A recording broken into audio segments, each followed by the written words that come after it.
Hi guys, so today I have a very tough video, first world problems, but today I'm going to be doing my top 10 perfumes for life, my designer edition. It's going to be a tough video, especially because I don't have my collection with me anymore.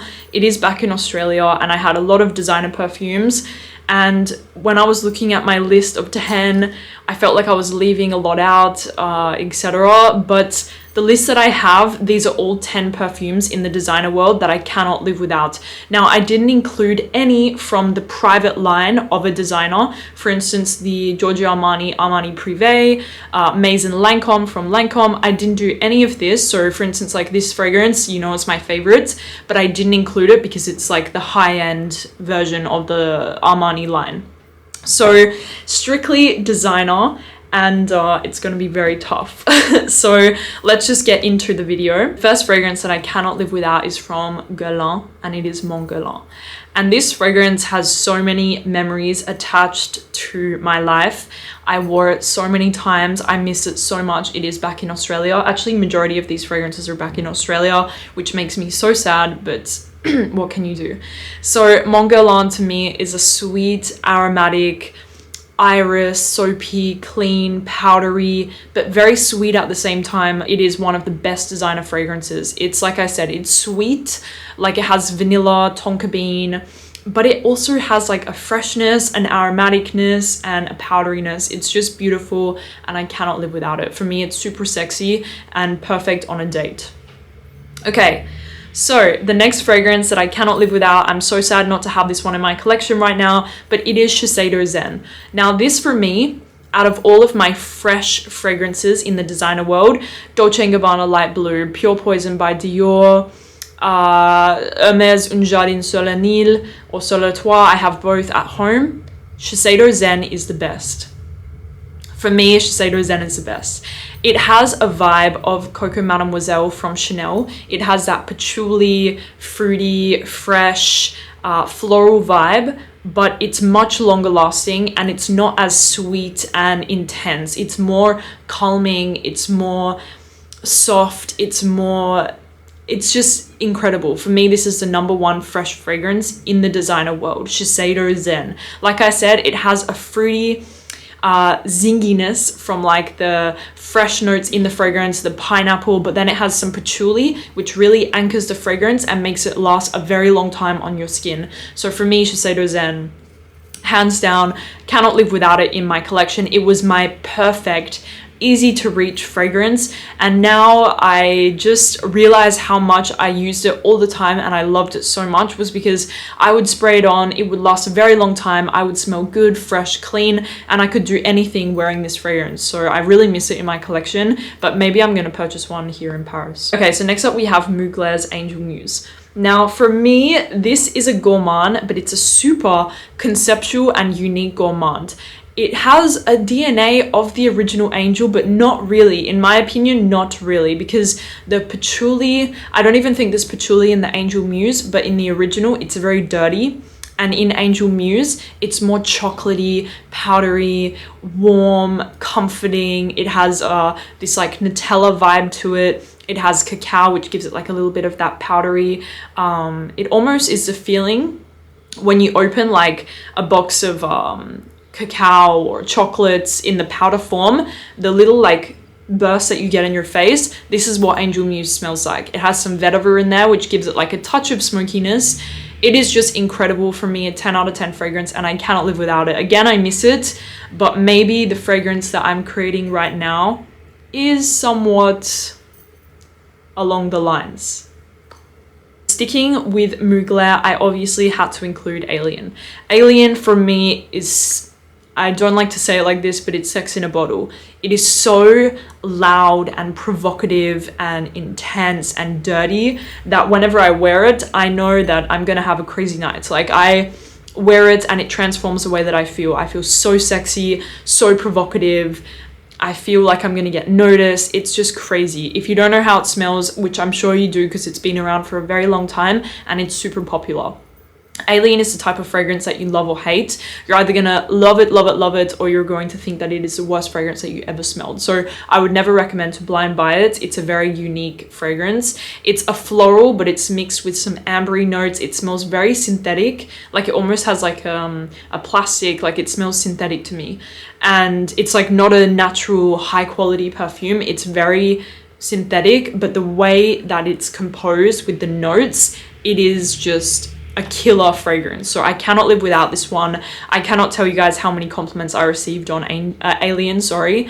It's just crazy, and for me, I cannot live without it. So next up is one from Chanel, and it is Coco Eau de Parfum. Now, I wondered from Chanel, there is a lot that I could have put. I really love Coco Mademoiselle. I really do love it, but I prefer Shiseido Zen because it's more fresh, like I said.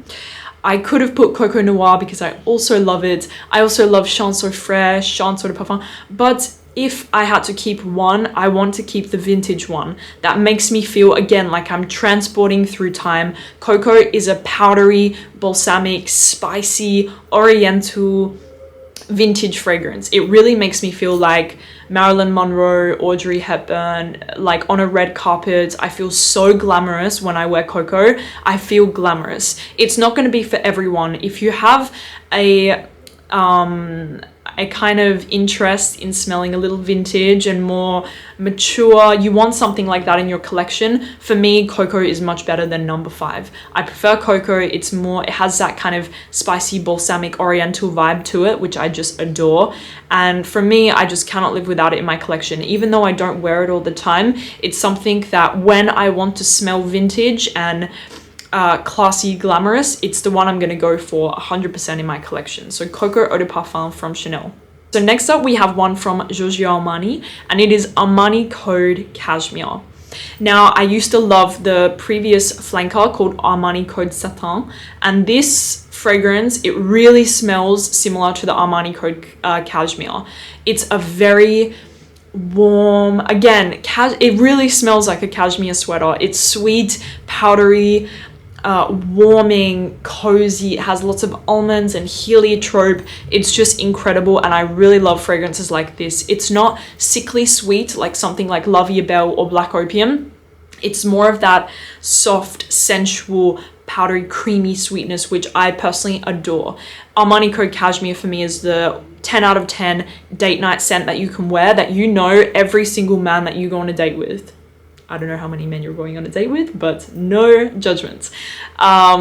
It's just a fragrance that I know every single guy would adore it. So Armani Code Cashmere for me, definitely a 10 out of 10 fragrance that I cannot live without in my collection. But next up is one from Ralph Lauren, and it is Tender Romance. Where do I start with Tender Romance? It is, for me, hands down, one of the most underrated designer perfumes ever. Like, I know a lot of people love it, but for me, this fragrance is so underrated, and I have no idea why. It is just gorgeous. It is gorgeous, and I really feel like if you like Mon Guerlain from Guerlain, you will love Tender Romance because it has this powderiness to it. It has a lot of benzoin, which benzoin is it smells similar to vanilla, but it's more cozy, more powdery, and it's just incredible. Tender Romance to me has a little spice in the top from the ginger, and then it settles down into, like I said, a soft, powdery, slightly creamy, sweet fragrance that is just, it's more innocent than I would say sexy, but it really does smell absolutely divine, and it's one that I cannot live without in my collection. Tender Romance from Ralph Lauren. If you have not checked this one out and you like sweet fragrances, you really, really, really should, because for me it's a 10 out of 10 fragrance if you like sweeter scents. Next up is one that I have never talked about, and it is a designer brand. It's from Maison Margiela, which is the replica line from Maison Margiela, which a lot of you guys actually have asked me if I love this line, if I don't like it, if I rate it. But right now, I'm going to tell you guys what my favorite perfume is from this line. It is Jazz Club. For me, I tossed up between Jazz Club and By the Fireplace.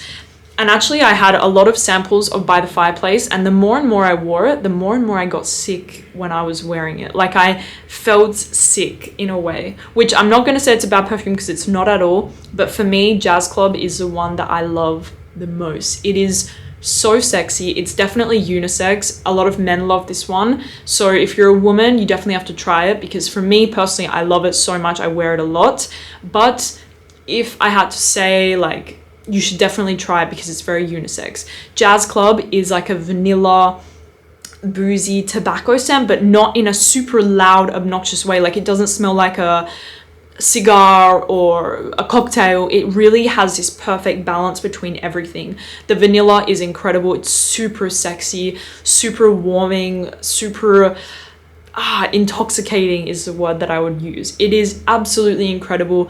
One, for me, it's going to get you complimented because it gets me a lot of compliments. It's very sexy. You're going to smell different, especially if you're a girl. You're going to smell different wearing Jazz Club. And for me personally, I love to wear it, especially when I'm wearing like black, all black, something like this, really sexy. I love to wear Jazz Club because I feel unstoppable. So the next perfume, I never thought I would include it because I used to hate this perfume, and it's Marc Jacobs Decadence. Now, Decadence to me, I told you guys, it had to grow on me. I really didn't like it at first.